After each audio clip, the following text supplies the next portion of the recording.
After the first quarter of this game, you would have think this would have been the upset of the century. But after a few turnovers and a couple big touchdowns later, Baylor flies by Brainerd 41-13. This is Jake Chapman and John Neal here with River City Sports, and I'm telling you, John, first half, I thought it was an open ball game. Especially Baylor came out flat, and Brainerd took complete advantage of that. But then Baylor got their head back together, and they managed to move the offense, especially with the backup quarterback. If you had to rate his performance tonight, how do you think Upshaw did overall running this Baylor offense? Well, I mean, I think he did, Jake, the best he probably could in the situation he was given. It was a run-heavy offense. Multiple, I think, 5 running backs touched the ball. 2 of them over 10 touches each. Upshaw ran the ball a couple of times. They didn't really push the ball downfield. They tried to get out to quick passes when they were given to. But, I mean, for some turnovers on defense, then he played well. We might have seen the next up-and-coming quarterback for the Baylor Red Raiders tonight. But, I mean, he only had a week to prepare. No one thought Tiano would be out. Tiano wasn't suited up tonight, though, if anything was to get really out of hand. But I think you got to give Upshaw credit for the lack of time he had to prepare and to be confident under other players, to have confidence in him to really, step in and take snaps when Nick Tiano not being in the lineup. And like you said, Nick Tiano, one of the best players in the area, probably one of the best players in the state. And, you lose that centerpiece, anything can happen to a team. I mean, anything. And Nick, I was talking to Nick afterwards, and Nick really, after that first quarter, he said he was itching to get back in. He wanted to walk out there, and he was like, all right, I want to take over now. But, his team fought, and his team got their heads together, and they played an excellent game. But Brainerd, let's go to the other side. Brainerd, first quarter, first half, played some solid football. And you think Brainerd now, even though with a big loss, 41-13, Brainerd still got a lot to look forward to after this. What do you think they're going to have to do to move forward with this and win big in district? I mean, give Brainerd all the credit in the world. They came out fired up, ready to play, coming out the gates. They're also another backup quarterback that we weren't expecting to see tonight. Hit Robert Evans with a little screen pass. He took it 80 yards for a touchdown. Their defense was looking really good. The problem with Brainerd is that quarterback got hurt too. They have both running backs a little dinged up. Taylon Stewart's rehabbing a high ankle sprain and was limping around a little bit tonight. They just can't stay healthy. And they've had some of the toughest competition of anybody. They might have the toughest start of the season of anybody in the state.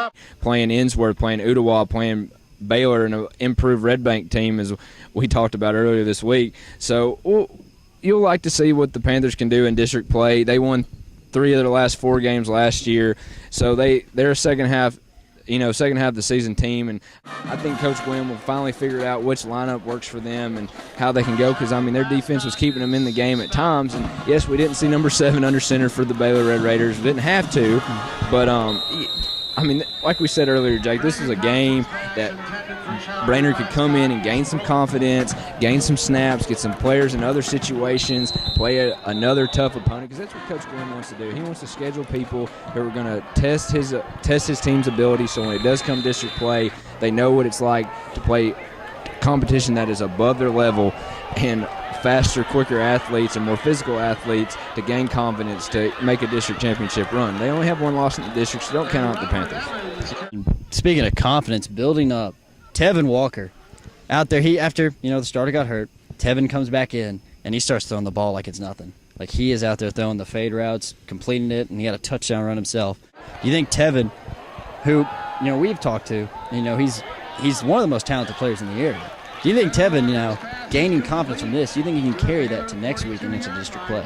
I think he can. I would say next to Nick Tiano, he has the strongest arm that we have seen. Just pure passing ability. He is a young quarterback. He's been coached up a lot, playing defensive end last year. He just needs to keep going through his reads, trusting his receivers, trusting his ability. And when he does that, he made 3 or 4 back shoulder throws on their last scoring drive that looked next level. And if he was able to do that and get some running ability in, Brainerd's going to be okay in district play. He just got to gain some, mature a little bit and just gain some confidence in himself, because whenever he's confident and playing the way he did on that drive in the third quarter, Brainerd's going to be okay. And I think that it could have taken a next step, and he's just got to trust in himself and his receivers. And going back to Baylor now, they've got a big game coming up next week against Pope John Paul. One of the better teams not only in their district, but they're in the state. The powerful team. They put up 35, or they put up over 30 points against McCollum. And I asked a couple of Baylor defensive players. They were on the same defense as McCauley. So what do you think Baylor's going to have to do after a sluggish start, then coming back to win, to really make sure they don't make any mental mistakes against Pope John Paul? I think they're just going to have to hone in this week and focus, Jake.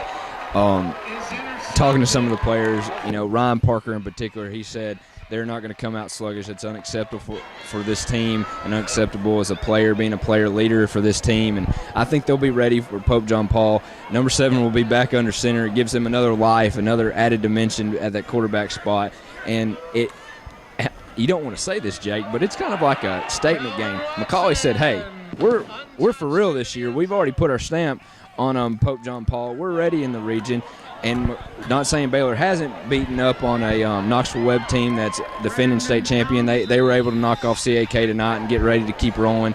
They also got McCauley knocked off a Siegel team from Murfreesboro who took Ottawa to the edge. So it's going to be real interesting if Baylor can keep rolling, McCauley can keep rolling, because that October 3rd date's rolling up real quick when the city's painted blue and red, and if both of them are undefeated the first time I think in 12 years, that's going to be something. It's going to be something else. So I think they'll get past Pope John Paul, be honed in, and be ready to go when McCauley comes. They have a bye week before then. This is John Neal from River City Sports. I'm here at Baylor High School with our fresh above media direction player of the game, Blake Sutherland. Man, 1 touchdown receiving, 1 touchdown rushing, had a couple of impact plays on defense. How did you feel going in this week that you could have been a key contributor to this team? I felt good. We just wanted to get a lot of touches to a bunch of different guys this week.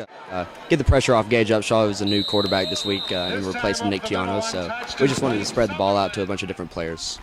And how did you feel that Gage played under center tonight, being pushed in, only having a week to prepare? I thought he played great. He played with a lot of poise. We all made some mistakes tonight, but he corrected them at halftime, and he played really hard in the second half. And, it looked like there in the second quarter, y'all finally got things rolling after a sluggish first quarter. You had a great tackle for the loss. Will Jumper was able to get a scoop and score and a fumble recovery. What's the defense going to have to do to really prepare for that potent Pope John Paul offense next week?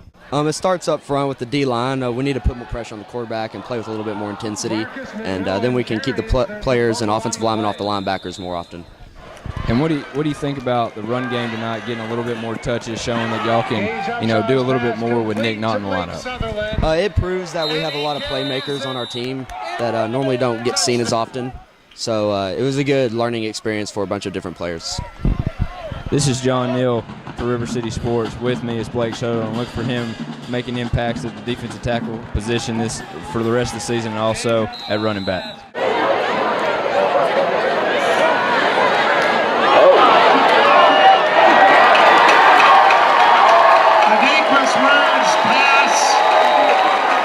Is intercepted.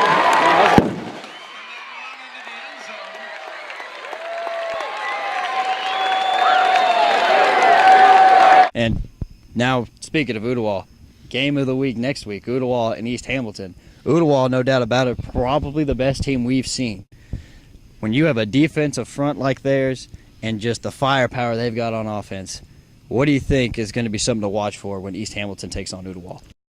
I think the biggest thing will be is can East Hamilton not beat themselves. I was texted tonight by one of our other insiders, and he said East Hamilton might have the ups of 8 turnovers. They've been tabbed to having 2 of the best returners in the area, but Ottawa's got some really good returners in Edward Hayes and Rashawn Freeman. So I think if East Hamilton cannot beat themselves, they can be in that game against Ottawa. Like I was telling, one of our partners in Famed tonight, all bets are off when it's rivalry. Because it's rivalry week here in Chattanooga, and when East Hamilton and Ottawa tie knots, it's one of the best games, if not the best game of the year in any, or you could say state, in the area, in that district, whatever, because, I'm looking forward, Jake, to getting out there this week and covering them and seeing what Ottawa can bring and seeing what East Hamilton, but East Hamilton, they've got the players. They've got the talent. They've got the coaching. They just got to quit beating themselves. And we go now thinking, like you said, rivalry week, East Hamilton and Ottawa.